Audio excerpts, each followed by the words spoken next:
Thank you. All right. Well, let's go ahead and get started. I had a little echo here earlier, so hopefully better. Thanks everyone for being here. My name is Sarah Whiteside. I work with Chris, and we are the recently merged Mid-Valley STEM-CTE hub / pipeline. And this is National Manufacturing Day. And we're kicking it off with a panel of speakers we've got from local industry and education. And we're going to start with some introductions. So I'll pass it to Chris, and Chris, you can pass it to the next panelist, and we'll move around. For those of you with Sarah Whiteside showing on your screen, the Zoom feature we've just discovered as people have been joining.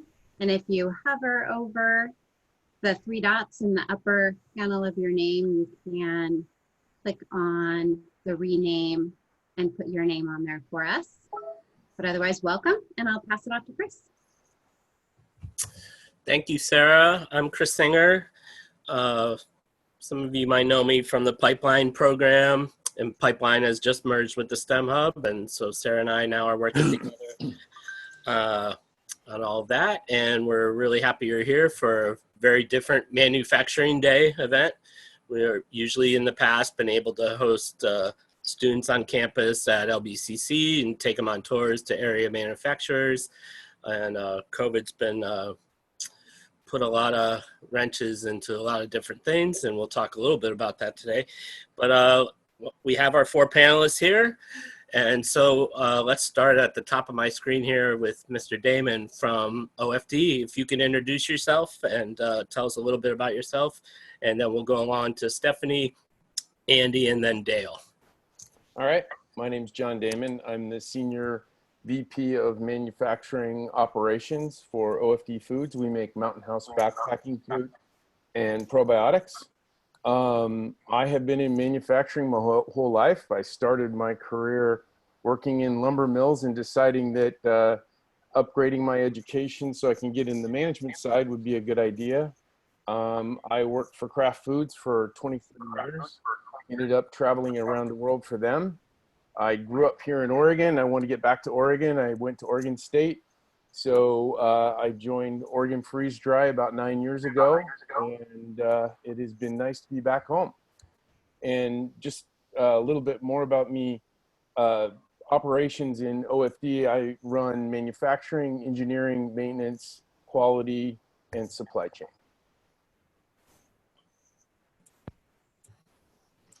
Thank you, Hi, John. my name's Stephanie O'Connor, and I am the Human Resources Leader at ATI. For those of you on the phone who have friends and family members who may have worked with us, you might know us as Wah Chang, or you may have heard us as Oramet. And so that is what is today ATI. You know, I have been with the organization for about 15 years. Prior to that, I worked in more high-tech, telecom, and IT. What I really love about manufacturing, it kind of goes back to the roots with my family. Similar to John, my dad's family worked in the lumber mills up in Washington. I find it incredibly satisfying to work for an organization that makes products that improves people's lives. And I'm really proud to work for an organization that's been part of this community for so long. And so I'm excited to be here today and to talk with all of you and answer any questions that you have. Thank you.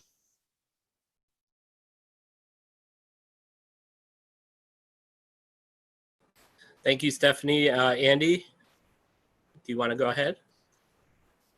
Sure, I just got clicked back in here, but you want me to tell you a little bit about you and the company I work for? Is that what I understand? Yeah, please do. Okay, so my name is Andy Villeneuve. I'm the Human Resources Manager with ENTEK in Lebanon. And I think the title pretty much tells you what I do, which is people stuff. So the company ENTEK is a manufacturing company. We are actually, there's 3 legs to the stool of ENTEK, if you will, and that is we have a manufacturing company that designs and builds extrusion equipment equipment that goes in small and large scale production facilities worldwide. We also have a company that utilizes that equipment to produce a product, which is a material that goes inside a car battery or in power storage batteries. That product is positive and negative plates from touching. So it's a separator. It's a microporous membrane that we manufacture. The third leg of the stool would be ENTEK membranes. They produce the same type of separator material, or the concept is the same, but for lithium-ion batteries, which would be small portable electronics, rechargeables, things like that. I've been with the company for 25 years, coming up on 25 years. I've worked in, started out as a machinist actually, and worked into operations management, which helped me to realize I love leadership and helping people, which has got me to where I am here in HR. ENTEK is a very innovative company. We look at innovating and then utilizing that innovation to be productive. And I'm just excited about where the company's going. Is that kind of what you're looking for, Chris? Perfect. Thank you so much. You're welcome. And last but not least, Mr. Dale Moon from LBCC. Oh, good afternoon. My name is Dale Moon. I am the Associate Dean for Advanced Manufacturing Transportation Department here at Linn and Benton Community College. A little bit about my company. We train the workers that these other great panelists companies are representing. So we listen to our advisory groups, our local industry members, and we tailor our curriculum towards producing employees that are employable as soon as they get out of the college.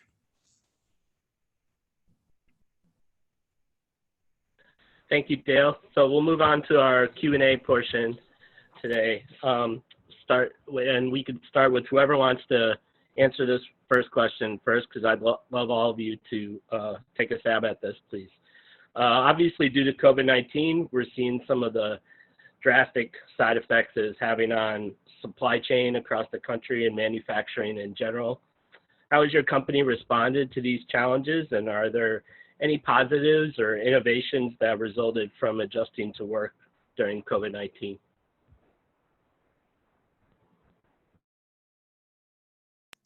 I'd be happy to jump in, Chris, to get things kind of rolling here. I think that we're seeing, like everyone here, and I can speak for at least manufacturing, I think we're all recognizing the effect of COVID-19 on the workforce, on staffing, on how we do work.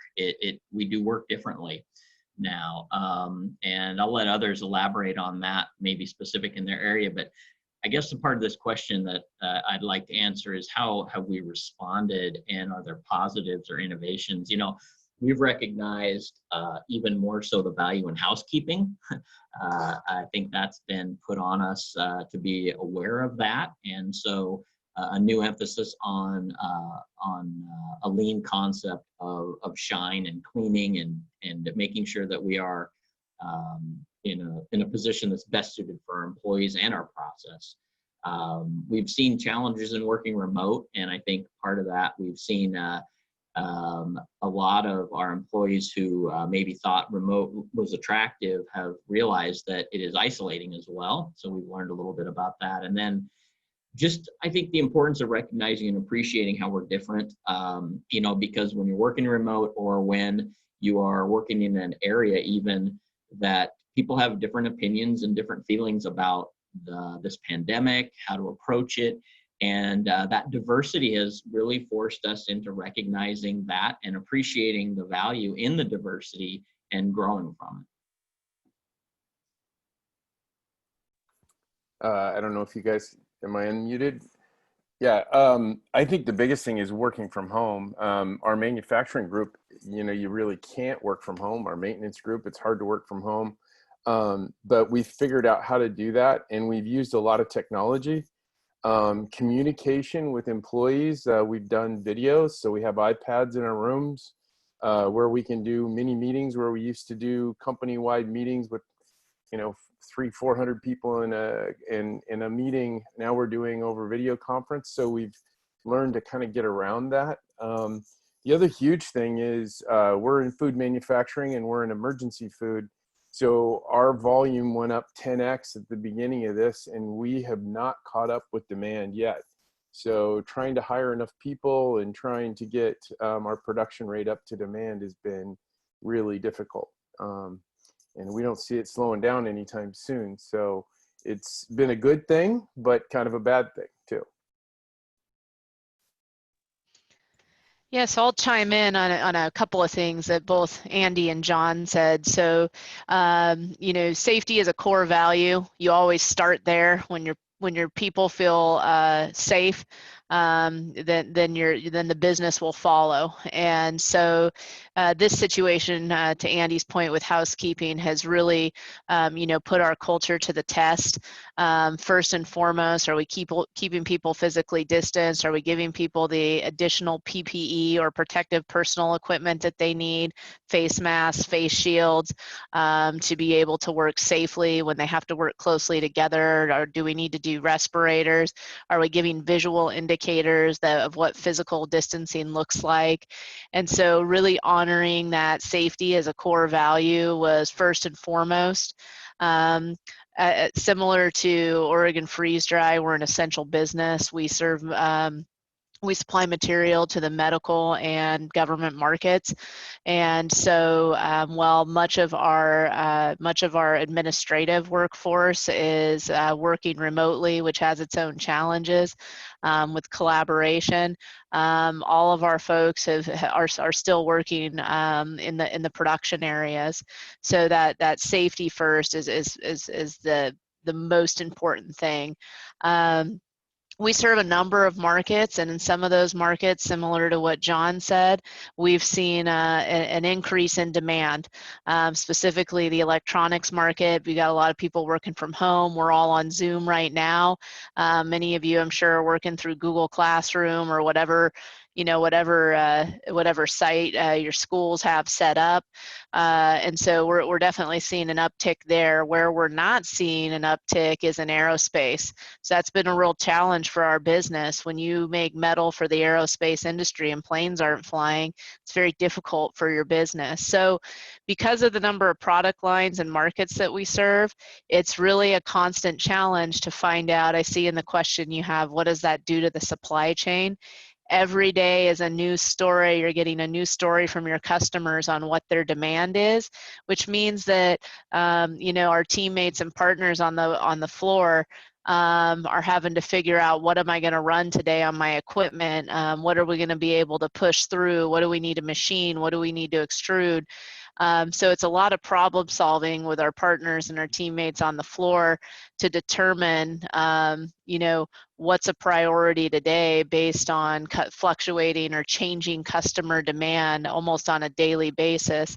Part of that is because, as we all know, things have been very uncertain in a number of ways, which means that it's very hard to predict and forecast when you have a large variety of things that you make. And so it's absolutely had a big impact, but what's most important is that we're doing our best, to John's point, to communicate as well as we can with the technology that we have, because that in-person piece is difficult. We also used to do large team meetings. Daily huddles are harder because it's harder to hear in a manufacturing environment. When you're all 6 feet away, it's a lot harder to hear what we have on the board and what we need to get done today. So lots of challenges, but also challenging problems to work through. And in that, sometimes you find a better way of doing things than the way that you were always doing it. So that's been our experience. So Linn Benton Community College is open. Just let you all know that we are offering classes. But you're right, Stephanie, safety is always our prime consideration. So most of our classes are being taught, all the lectures are taught via distance. And the programs that I represent, the welding, the manufacturing, the automotive, They're holding labs that are face to face, but with the social distancing thing transpiring, which is a challenge sometimes.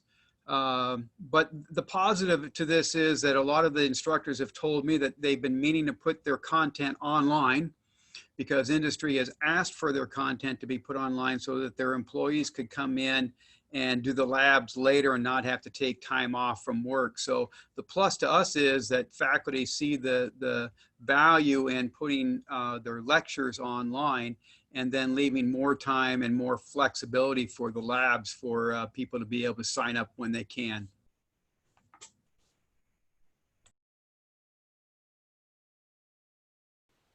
Thank you, everyone. Appreciate hearing your perspectives on dealing with these challenges. Next question. Aside from COVID-19, manufacturing has changed dramatically in the past 5 years. What have you seen from inside your company? Where do you think the changes will take place in the next 5 years, and how does that affect your workforce needs?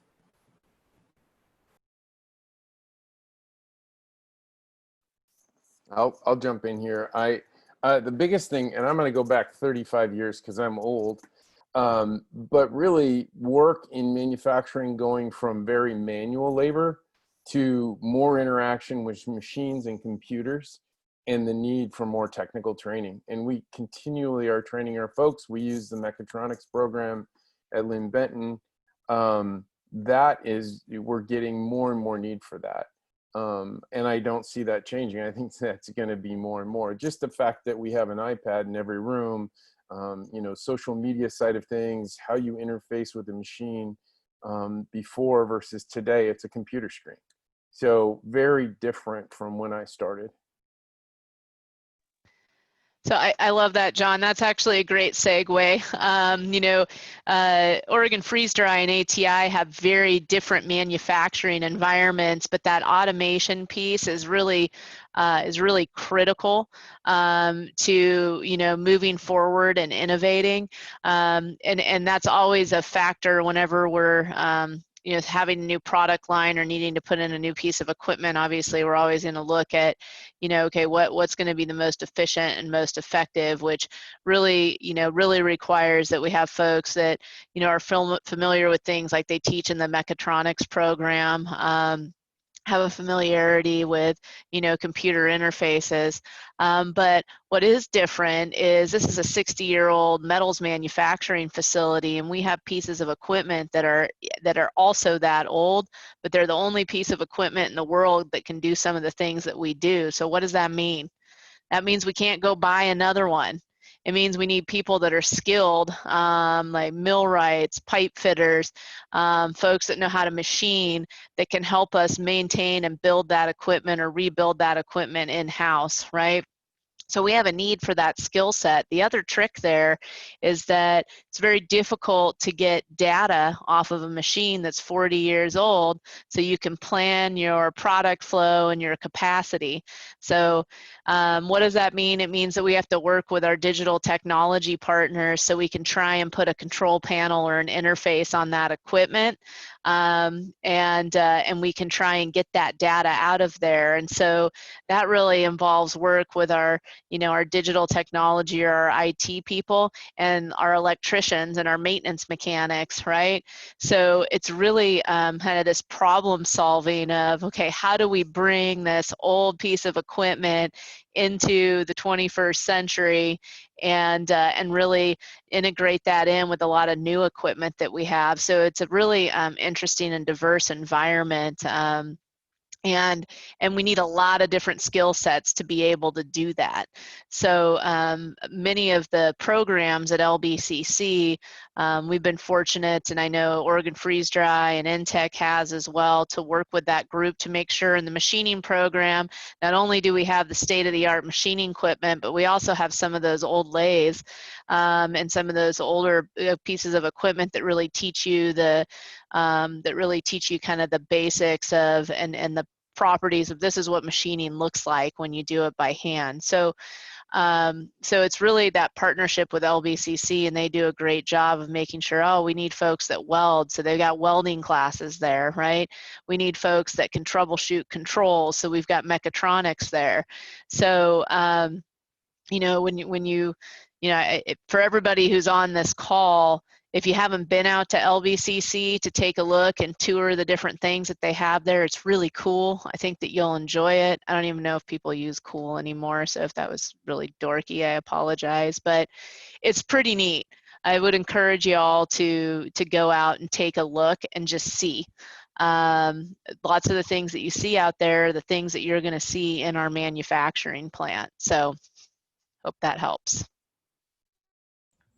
And at Linn Benton, we're very fortunate to have the partnerships that we do with our industry partners. There's no way that we can keep up with the technology. Technology is expensive. And so we rely on our local industry partners to tell us this is kind of what we're looking for. This is what we need. And, you know, we've received some rather large donations to help keep our labs up to date and current. And we're going to allude to this later down the road, I know, in the questions, but our biggest thing is that when we graduate students, we want them to be problem solvers. When they come out of the program, they need to be able to make decisions on their own and not have to wait around for somebody to tell them what to do. And our programs are geared towards that. We listen to our industry partners. That's what they want. They come out with the skills, and hopefully they have those soft skills as well. But we do appreciate the partnerships. It's just huge. There's no way that we could function without those.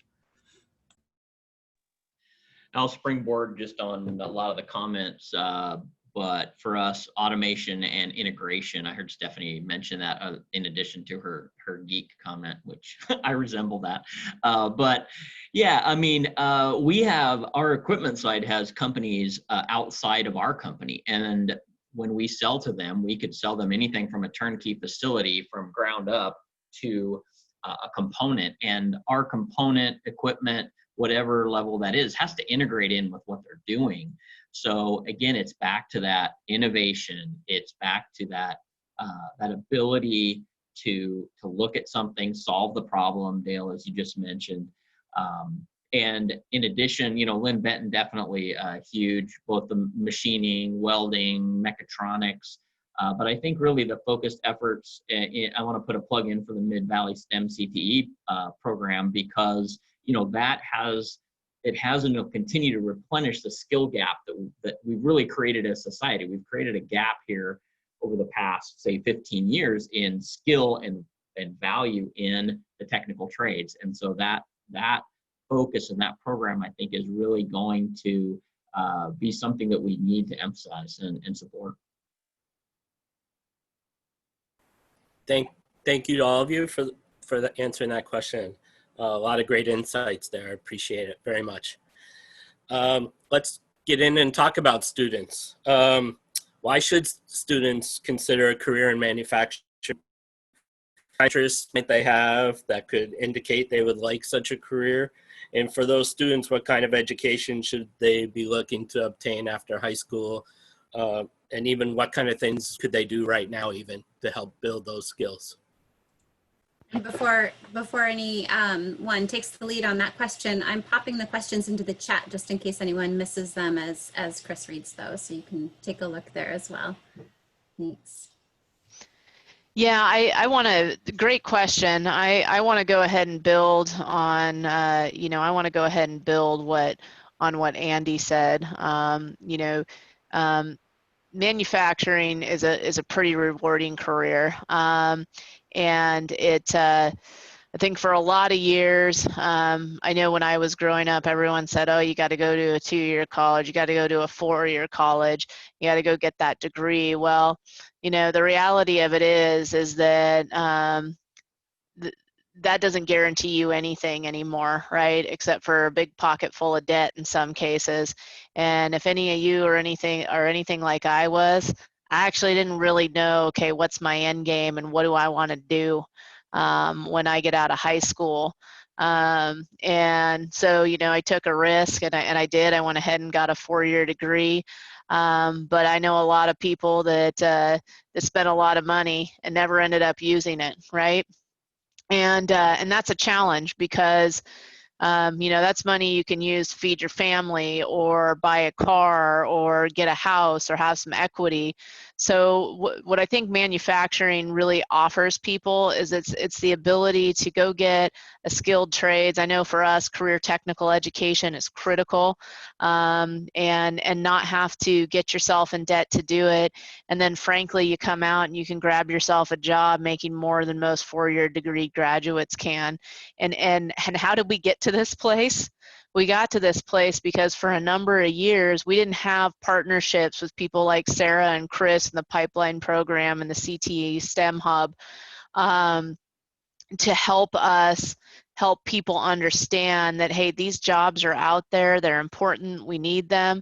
So now what we've got is we've got a gap, right, where there's not enough workforce to feed the demand of jobs that we have, which means that they can carry a premium. And what that means for all of you, it's if you go in, you finish a 1 year, a 2 year program at a much, much, much reduced cost than a 4-year degree, you can go in and you can get a job that pays better than most of your folks that are going to come out with a 4-year degree. The other piece of that is a lot of the companies like ours will help to further your education too.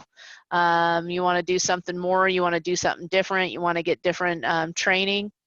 A lot of times, a lot of these companies, I'll let John and Andy speak to what their organizations do, but you know, sometimes we'll pay for that, which means that's another expense that you don't have to take out, you know, as you further on your adult life. So I think the other great thing about a manufacturing career is that it has purpose.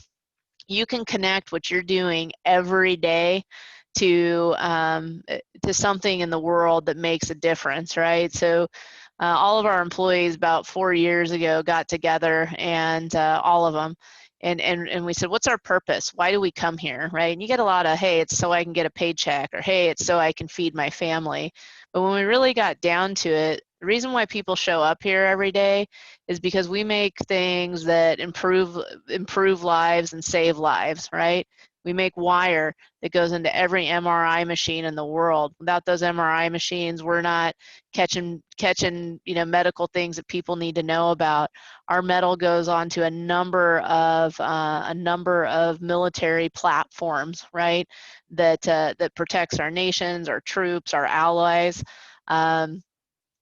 Every rocket ship that goes up, whether it's to launch a satellite or people, has our metal on it. The things that we do here matter. They matter, and you can connect the work that you do every day to a greater purpose. So, you know, a manufacturing career is meaningful, and it can be lifelong. And I'm passionate about it, obviously, because I'm still talking. So. I'll go next. I think the one thing I love about manufacturing, and I don't know, there's a lot of people out there, I did not do well in school. School was not for me. And I got in the manufacturing world, and that was like a playground to me.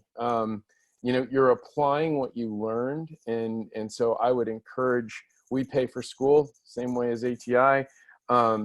Start working, and then let one of us in the community that are part of the pipeline, that are part of working with Linn Benton, pay for your school and your continuing education. What I like about manufacturing is you're not sitting at a desk every day. You go out and make things.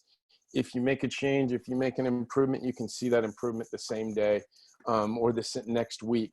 And so fixing things, there's always challenges. There's always things in front of you that are different. It's dynamic. And the other piece that I really like is working with other people and solving problems with other people. So I'll just put a plug in for food manufacturing. The one thing I love about food manufacturing is it's recession proof. People have to eat. And when things aren't going well, like right now, our business goes through the roof.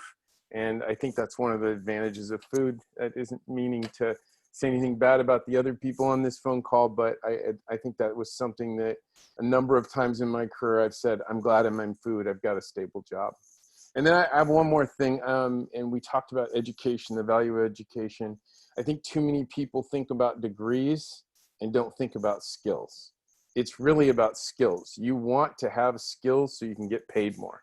And so there's a number of different avenues to get more skills or get more pay. But the trades are a great place. There's a great future in the trades for people to make good money and continue their education. So John, initially I was thankful you jumped in after Stephanie because I didn't want to follow her, but I'm not sure I can follow that. That was very good as well. You know, I'm just going to jump right on what you just said. For myself, you know, I came out of high school not really knowing exactly what I wanted to do, and went into the trades. Went to a local community college, got my machining. While I had a job machining, I was learning machining, but you know, it took me 20 years to figure out what I wanted to do. And once I did and realized I was into human resources, I decided to get some education because education helped with the skills that I had gained over the years. And the company I'm working for at ENTEK, they paid for that. So now I have a bachelor's degree in human resources. I'm not bragging about myself. I'm just sharing. I now have the degree and I have the skill set going from working and being in the trenches over the years, that really is going to help me progress, and it's going to help me help others, which is my primary goal, is to help others succeed and be better. So, you know, I can't say enough about if you're not sure what you want to do, get out there, get something done, start getting involved, and then it will come, and eventually it will. For me, it took 20 years. But that's just the reality. To go back to the question of, you know, what kind of interests might a student have that can indicate they would like such a career? You know, I was thinking about all sorts of technical answers for this, you know, what motivates them. And then I started thinking, well, you know, you like Play-Doh? Did you like Legos? You know, remember that Operation game that drove some people nuts and other people you just totally got into trying not to hit the side, and the Rubik's Cube? If you like those things, that's probably a good indicator that you really like to solve problems, you enjoy engaging your brain and your hands, and technical, mechanical stuff really turns your crank. I think that's important to identify. And if that is something that you go, hey, that's me, man, you know, career technical education is the place to be.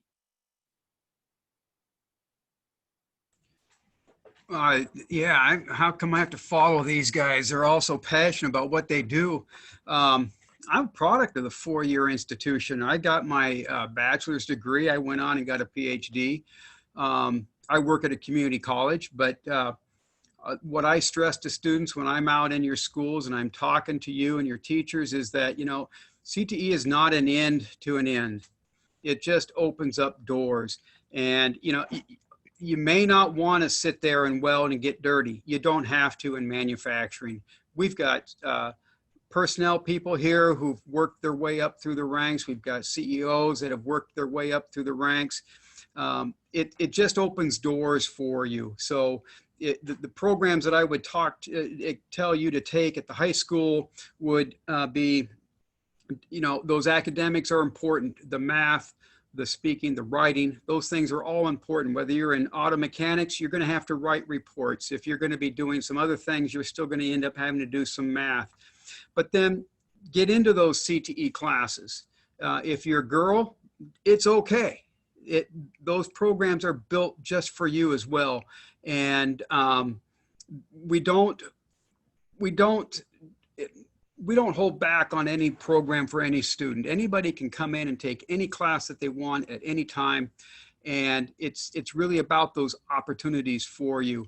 You get into it, you like it, you get a job, and then later on down the road, I want to get a four-year degree. You have a skill set that's going to help you pay for that four-year degree and not come out with tremendous amount of debt.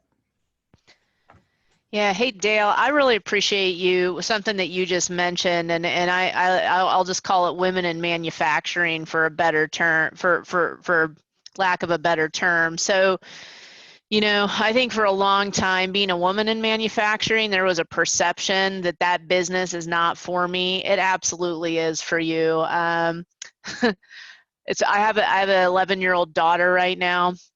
She's way into makeup and clothes and fashion and nails and whatever else. And all I can tell you is that I do not get her. I was not that kid. I was not that girl. I was the girl that had short hair and hung out with my brother and all his buddies and played in the dirt and did sports. And, you know, I was that girl, and I had no interest in those things. And so she and I, we work our way through that. But manufacturing was really appealing to me because I just found it really interesting. And frankly, we really need a more diverse workforce, particularly in the metals industry.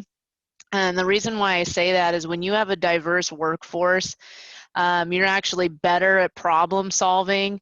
You're better at getting diverse perspectives and ideas.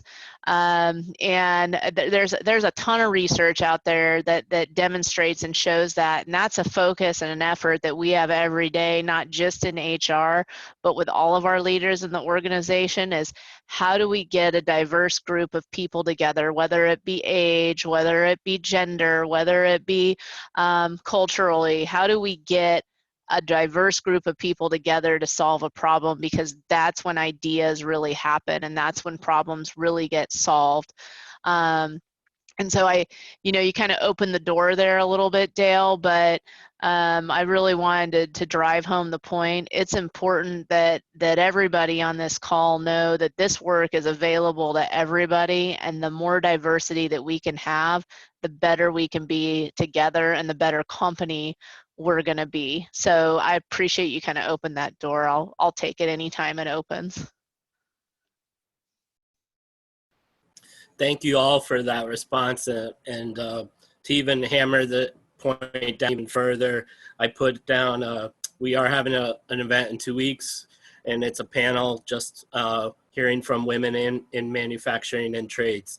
So we have an hour Zoom call. You could go on our website and check that out. But I think we'll do one more question, and then we could take some questions from you guys out there. But yeah, just to show you how much this topic means to Sarah and myself, you know, one of our goals as a hub is to increase STEM and CT opportunities for underrepresented populations. And we're currently working on some projects and initiatives that are really going to be fantastic for our region. And we're not going to spoil it, but we're really excited about it. We have a grant opportunities that just came out, and some things, and we're stoked. Okay. And, but I want to hear from you guys on the panel. What kind of things, what kind of strategies coming to reach out are those potential workers? How successful have you been? And if your current representation isn't where you'd like it to be, what are some of your plans to improve that?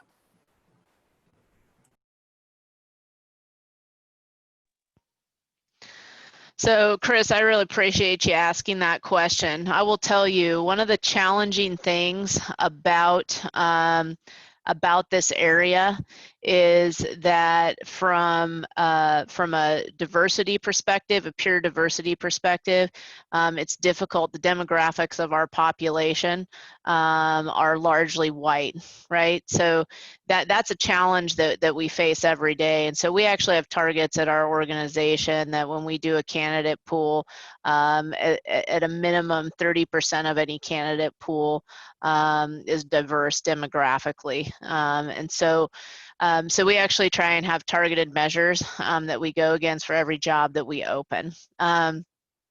How do we do that? Well, sometimes we partner with the Oregon Employment Department, right? A lot of times they have access to a lot of different programs that serve underrepresented populations. The other thing we do is that we work with programs like the Pipeline program. I'm excited to hear what you guys have working. There's a lot of obviously, as you know, Chris and Sarah, we've put a lot of focus in East Linn County through those programs as well. We've got some underserved populations there. So I really think it's actively keeping an eye out for programs and organizations that you can tap into and be connected with them. So when opportunities arise to connect and partner with those organizations, we can do that. ATI is a big supporter. Oregon Freeze Dry is a big partner of the United Way.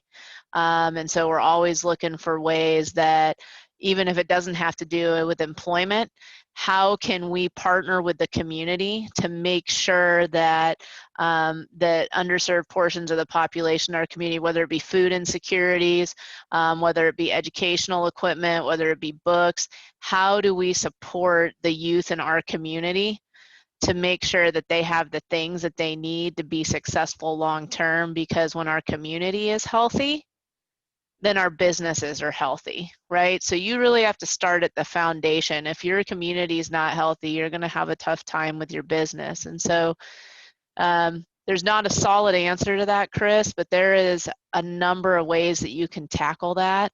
And it's a strategy that has to evolve over time. I think I agree, Stephanie. I think that really community is where it starts. Relationship building and within the community is big. And I think, you know, at ENTEK, we like to feel that we are a great sponsor, if you will, of our community. But I also think we have a long way to go in that area, especially in this component. You know, the digital age, I guess I would say, has created some recruitment tools and some ways of reaching out to people. But if I look at it deeper, sometimes it can fall short of reaching underrepresented segments. You know, a lot of technology is good in certain areas, but some of these it doesn't get there. So I think events and activities that are going on are important to us to consider. There's a classroom to career event in November at the Linn County Fairgrounds. I think the Boys and Girls Club of the Greater St. Anne's putting that on, and that's for school, you know, it's school age kids to come out and check out technical stuff. It's more of those kind of activities. And I really think that ENTEK, you know, we at ENTEK, and I know at OFD and ATI as well, you know, we all continue to partner with the Mid-Valley STEM-CTE Hub program, and really to identify, develop, and strengthen this part of the pipeline. You know, this is an area we really, you both, Sarah and Chris, know, we work on this to try to understand and support this pipeline so that we can get out there in these different ways, whether it's remote. You know, I know we had a meeting recently, we talked about some remote activities and different things that just really might help us reach out to some of those areas where we're not reaching with the maybe the up-to-date technological avenues of social media and stuff. So anyway, I'll leave it at that. I think the big thing is people don't understand what jobs are in manufacturing, and things like this help to educate people on what that is and what the potential for the careers are. You know, I look back at my career. I went to Oregon State. Kraft hired me. I didn't even know what engineering was, and I was going to, you know, a pretty good Oregon State's got a pretty good engineering program. But just getting people exposure on what those jobs look like, and us doing things like the tours, I wish we could do the tours this year, lets people see what those opportunities are. So continuing to just educate people on this is a good place to work, and manufacturing has got a good career path, and getting around some of the stigmas in the past that, you know, manufacturing's dirty or it's hard work, and it's not what it used to be.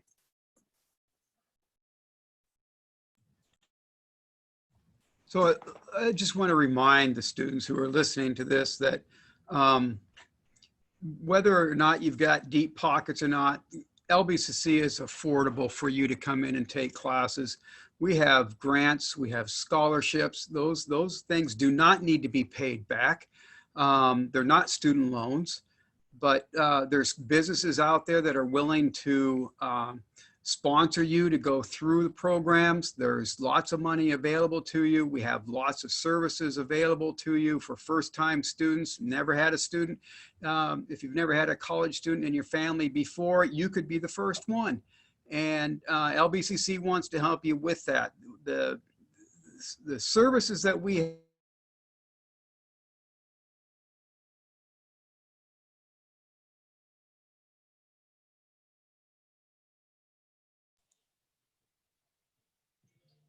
have to provide to you to make it, you make sure that they are successful. So, you know, just check us out. Come on over and apply, and we'll get you started.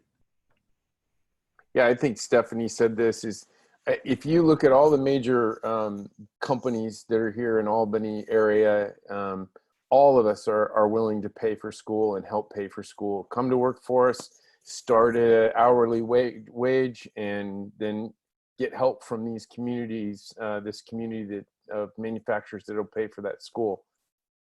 Get started. Take one class at a time. Yeah, and if you're not familiar with it, there's a program at LBCC called the Cooperative Work Experience Program.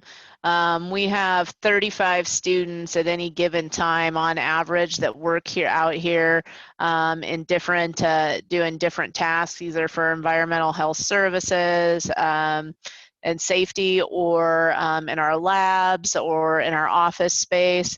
And those are good jobs that pay above minimum wage while you're going to school, as long as you're enrolled at LBCC. So you can talk to Dave Bird about that, or Leanne Schomp, or anybody at LBCC can point you in the right direction. Yep, I just put David's email in the chat for people if they want to contact him about that. I want to thank all of you for this was an amazing presentation. Really appreciate all your insights. And I want to open it up to some questions from people who are here. And I guess the best way to do that is, if you have a question, raise your hand, we'll call on you. Or if you don't have your video showing, thank you, Marcy, for correcting. I spelled David's last name wrong. Or you could hit me up in the chat here. Sarah and I will be paying attention, and we'll unmute you to ask that question.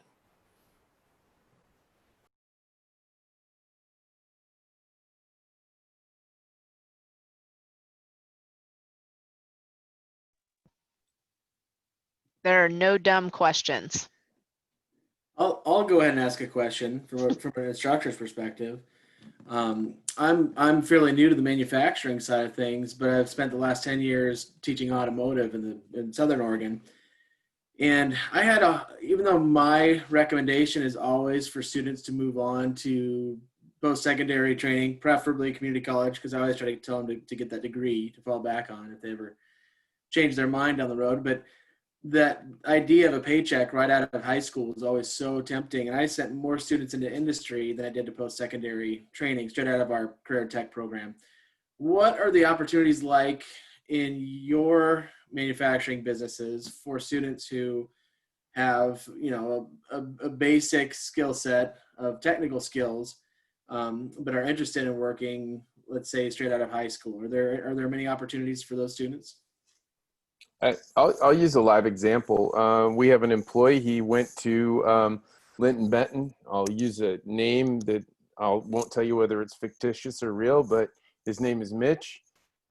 He started, came in, entry-level job, didn't really have any skills, but expressed an interest to go back to school. He started in the mechatronics program. He ended up being our highest paid packaging specialist. From there, he went on to be a mechanic. And right now he's working on his electrical license. So, and we've paid for all of that. And from a work life and quality of life, he's made a lot more money than he ever dreamed of. And we have him talking to employees all the time about go back to school, get started, take your first class. I think the big one is people are concerned that if, like me, I didn't do well in high school. I didn't do well in school. It wasn't for me, even though I suffered my way through it. But as you start applying your skills that you're learning while you're at work, all of a sudden it's like, oh, this is easy. It's not book learning. It's learning how to do what I'm doing right now and applying it right now. And so I think that's the advantage of working sometimes, especially if you don't know what that you want to do. Come test out some things and see what you like and don't like. You can always go back to school.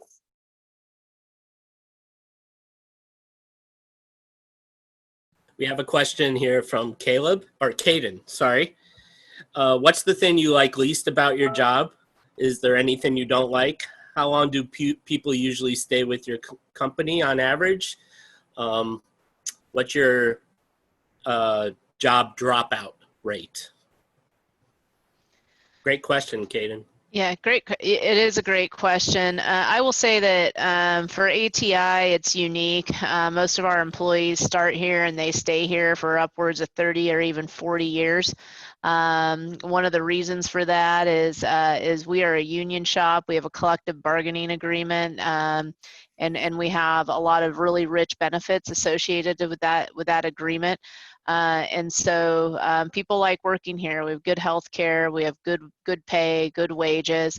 And so I would say we enjoy a very unique retention scenario, probably better than most as a result of that. But that is unique, and I wouldn't say that's normal. One of the things that I would see with our, what I'll call our administrative or non-production workforce, is that in the last 5 years, turnover has gotten, it's a lot more. People change jobs, particularly with like the generation that's in their 20s and 30s right now. They like to change jobs every 2 years. They like variety. So whereas we used to see maybe 10 or 15 years ago, people would like to tend to grow a career somewhere. We're seeing this new generation, the 20s and 30s. They like to grow their career in different places with a variety of different experiences.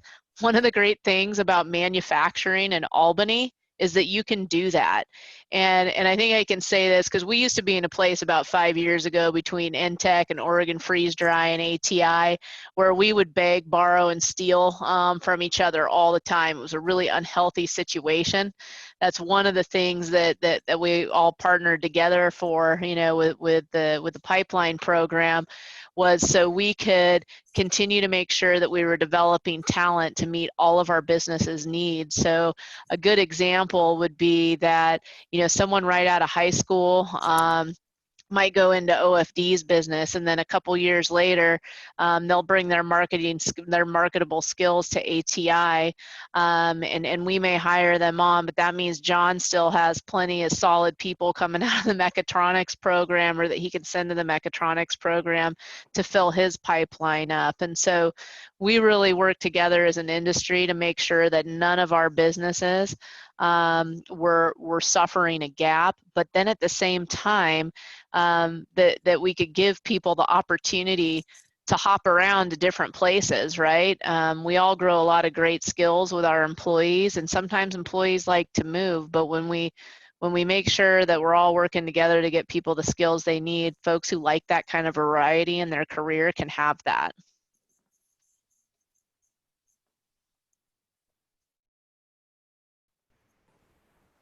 Anyone else want to add to that?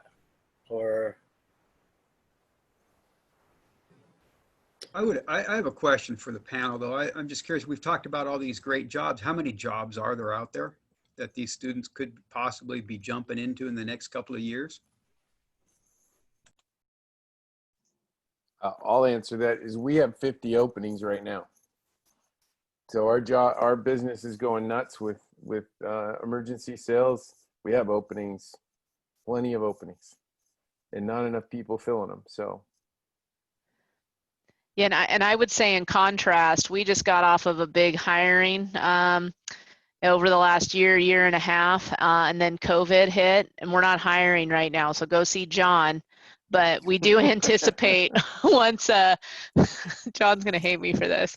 We do anticipate we do anticipate that around 2022, 2023, some of those markets that we serve are going to start coming back, and we're going to be in a position to start hiring again. So go work for John, and then come see me. And I'll jump in there too, just over here on the east side. But yeah, I think we have 8 out of 10 of our current job openings, and we have a lot of openings right now. You can go to our website at entek.com and check them out. But 8 out of 10 of them are positions that do not require a college education. Yeah, and I'll add that ours are at all levels. If you got skills, we need them. If you don't have them, we'll teach them. It looks like we've got a couple of other questions that are coming in the chat, but we're at time. So what we'll do is we'll email these out to the panelists and get some answers, and then we'll send out a link to this recording, some follow-up information from some of the topics that came up during the meeting, as well as some of the other events that we have coming up this month, Manufacturing Month. And we want to just thank everyone for being here. Thank you to our panelists, to everyone who joined us. Good conversation today. Thanks for having us. Yeah, thank you. Yeah, thank you very Thanks, much. everybody. I appreciate the opportunity. Thanks for Thank you. joining us. Have a great weekend. You too. Thanks for hosting.